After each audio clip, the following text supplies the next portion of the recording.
Historia, incas, mayas y mexicas.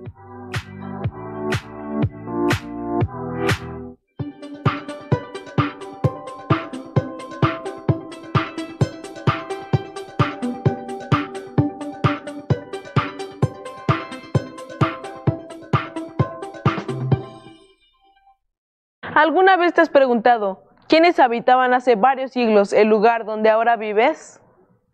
Hace cientos de años existieron diferentes civilizaciones que habitaron el continente americano. Con la llegada de los europeos, algunas desaparecieron, pero algunos otros grupos descendientes de estas antiguas civilizaciones han permanecido hasta nuestros días, conservando sus creencias y costumbres. Los mayas, los mexicas y los incas son solo 3 culturas de las muchas que se desarrollaron en América. Cada una de ellas tenía características propias que las hicieron diferentes de las culturas de otras partes del mundo. Acompáñame a ver más sobre ellas. Cuando los españoles llegaron a América, la civilización maya estaba en decadencia. Se han considerado como posibles causas del declive de la cultura maya los conflictos entre los diferentes pueblos que conformaban esta cultura y los desastres ambientales. Los mexicas fundaron su ciudad capital, la Gran Tenochtitlan, en 1325. 100 años después ya eran el pueblo dominante de la región. Los mexicas fueron un pueblo guerrero que dominó la región central de México y que se encontraba en su apogeo a la llegada de los españoles. ¿Qué culturas prehispánicas conoces? La olmeca, la teotihuacana, la mixteca, la maya. Bueno, yo conozco la olmeca, la tolteca, la mixteca, la mexica, la azteca y la maya. Conozco la teotihuacana, mexica, olmeca, zapoteca, mixteca, culturas del occidente, y pues sé en qué siglos parten y también sé qué culturas tienen, bueno, cuáles fueron sus tradiciones, sus ofrendas, todo lo relacionado con ellas. Yo conozco la chichimeca, la olmeca, la mixteca, la teotihuacana, la azteca, entre otras. La maya, otomí, huichol, entre otras, chichimeca, ya. Pues no conozco muchas, pero sí conozco algunos como la chichimeca, la teotihuacana, la azteca, la maya y creo que nada más. Investiga qué cultura o culturas prehispánicas habitaron en tu entidad. En el occidente de Sudamérica, enmarcada por la cordillera de los Andes, la civilización inca se expandió a lo largo de un gran territorio que comprendía parte de Ecuador, Perú, Bolivia, Chile y Argentina. Su estructura social estaba encabezada por el inca o gobernante. Debajo se encontraban sus descendientes y familia cercana. Con la llegada de los españoles, las grandes civilizaciones de Mesoamérica y Sudamérica llegaron a su fin. Pero, ¿cómo fueron conquistados estos pueblos? Hernán Cortés llegó a Veracruz en 1519. Su expedición conquistó México Tenochtitlan en 1521, con la ayuda de pueblos como los tlaxcaltecas, quienes eran enemigos de los mexicas. Tras la derrota de los mexicas, se instauró el virreinato de la Nueva España, una de las colonias españolas más importantes de América. En Sudamérica, Francisco Pizarro conquistó Cusco, la capital inca, en 1533. En este lugar se instauró la capital del virreinato del Perú. De las instituciones políticas, económicas y sociales que se crearon para las colonias, destaca la encomienda. El sistema de encomienda surgió como un derecho de ceder tierras a españoles, con el consentimiento del rey por haber contribuido a la conquista. A los encomenderos se les asignaban tierras y cierto número de indígenas para trabajarlas. Entre las obligaciones de los encomenderos estaba procurar la evangelización de los indígenas. No obstante, el maltrato a la población nativa, el sistema político y la forma en que la corona se apropió de estas regiones pusieron en duda la legitimidad de la conquista. Las conquistas de los españoles y sus derechos sobre las tierras americanas generaron posturas diferentes entre los pensadores de la época. Pero, ¿cuáles fueron las discusiones sobre la legitimidad de las conquistas?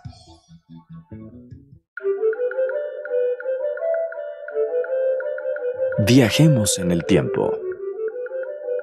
Estamos en la ciudad de Valladolid, España, a mediados del siglo XVI, donde se llevan a cabo las discusiones sobre la legitimidad de las conquistas, es decir, sobre los derechos que España tiene, no solo sobre las tierras, sino sobre los indígenas que las habitan. Algunos pensadores están a favor de la conquista, tal es el caso de Juan Ginés de Sepúlveda. La conquista está justificada en el momento en el que el Papa otorga a los reyes católicos el derecho de ser dueños de las tierras que han descubierto. Considero que la guerra contra los nativos es justa debido a sus pecados e idolatrías, por lo que es deber de los pueblos civilizados someter a los salvajes y evangelizarlos, porque la única religión existente es la católica. Además, la corona española debe evitar las guerras entre ellos. Por su parte, Francisco de Vitoria, un profesor de teología, piensa: Reconozco que las tierras de América pertenecen a los indígenas que en ellas habitan, pero estos deben respetar el orden natural de las cosas, que incluye la libre circulación de ideas, bienes y personas.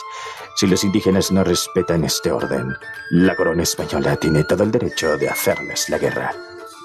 Fray Bartolomé de las Casas, enviado a la Nueva España para evangelizar a los indígenas, declara: Sostengo que los únicos dueños de estas tierras son los indígenas y que los españoles solo pueden venir aquí para convertir a los nativos a la fe católica. La colonización debe ser pacífica y todas las guerras contra los indígenas son injustas. Se deben suprimir las encomiendas porque solo han generado la esclavitud y todo tipo de abusos y atropellos contra los indígenas. Los indígenas deben recibir una retribución por sus servicios y no deben ser maltratados. Finalmente, estas son sus tierras. Las conquistas españolas han provocado opiniones encontradas desde el siglo XVI hasta nuestros días. ¿Ustedes qué opinan? ¿Comparten algunas de las posturas mencionadas en el programa? Durante los siglos XVI y XVII, en el mundo se desarrollaron una serie de flujos migratorios que cambiaron las características culturales, políticas, económicas y sociales de algunas regiones del planeta. ¿Cuáles fueron las causas de estos movimientos de población? ¿De qué naciones salían y a dónde se dirigían las personas? Acompáñenme a descubrirlo. A partir de los descubrimientos de nuevos territorios, Europa inició un proceso de migración en el siglo XVI. Muchos portugueses migraron al occidente del actual Brasil, a las costas occidental y oriental de África y algunas zonas de las costas de India. Por su parte, muchos españoles se establecieron en los territorios conquistados en el norte, centro y sur de América, y en colonias en las Filipinas. Un siglo después, los ingleses comenzaron a poblar la zona de la costa atlántica de América del Norte. Posteriormente, esta zona sería conocida como las 13 colonias, que con el transcurso del tiempo formaron los Estados Unidos de América. Los franceses, por su parte, comenzaron a colonizar la actual provincia de Quebec, en Canadá, el valle del río Mississippi, algunas islas del Caribe y la Guayana francesa. Todos estos movimientos iniciaron durante los primeros años del siglo XVI y continúan hasta el presente. Fueron varios los movimientos que impulsaron a algunos europeos a emigrar. Veamos algunas historias y leyendas que propiciaron los movimientos migratorios ocurridos en este periodo. Durante los siglos XVI y XVII se difundieron por el mundo historias y leyendas que llamaron la atención de los viajeros. Las historias sobre las riquezas de los incas motivaron a muchos españoles a viajar a América en busca de riqueza, gloria y aventuras. Una historia que despertó la avaricia de los aventureros en América fue la leyenda de El Dorado. La historia cuenta que un cacique de Sudamérica realizaba ofrendas de oro en una laguna en honor de su esposa y su hija ahogadas. Él espolvoreaba de oro su cuerpo y se bañaba en las aguas de la laguna, dejando que el polvo de oro cayera al fondo. De ahí el nombre de El Dorado. Con el tiempo, los aventureros pensaron que El Dorado era una ciudad perdida donde abundaba el oro, y la buscaron en vano por todas partes. Durante el siglo XVI, Europa experimentó cambios que afectaron la forma de vivir y pensar de sus habitantes. Con la publicación de las 95 tesis de Martín Lutero, se inició el proceso conocido como Reforma, movimiento que denunció los excesos de la Iglesia Católica y sirvió de base para la fundación de iglesias protestantes. La Reforma tuvo importantes consecuencias debido a que muchas personas abandonaron sus lugares de origen por motivos religiosos.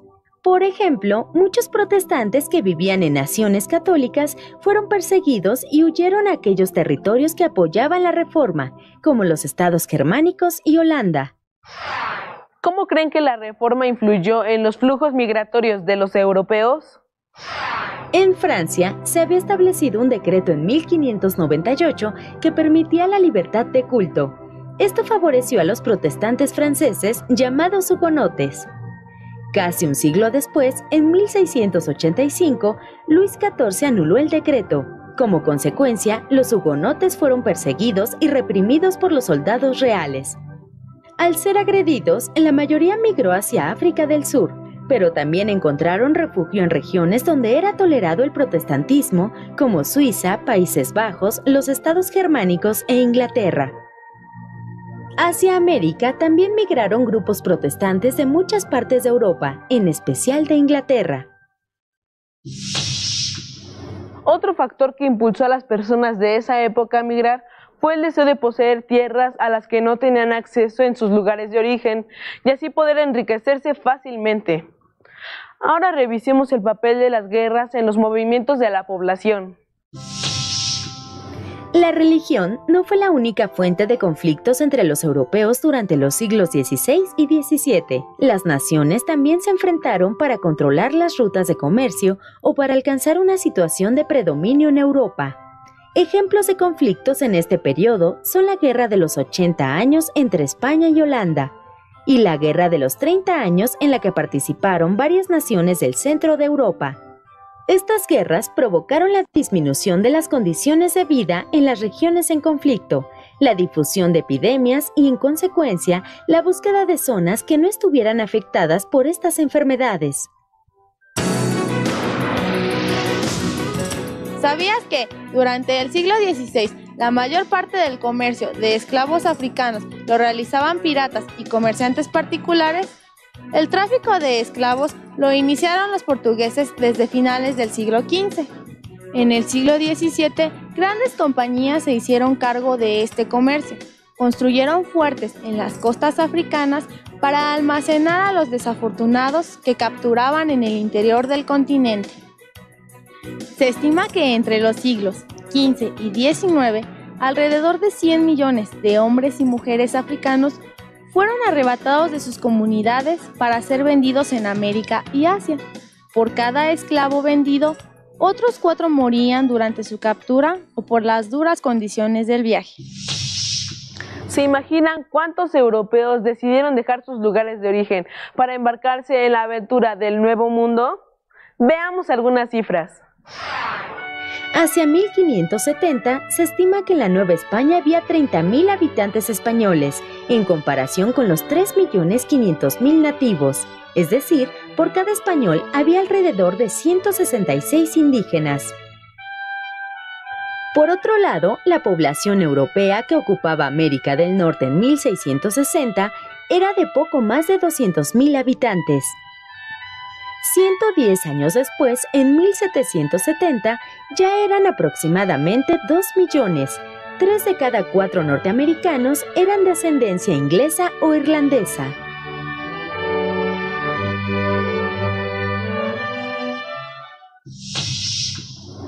¿Cómo crees que el mundo cambió a partir de las migraciones europeas?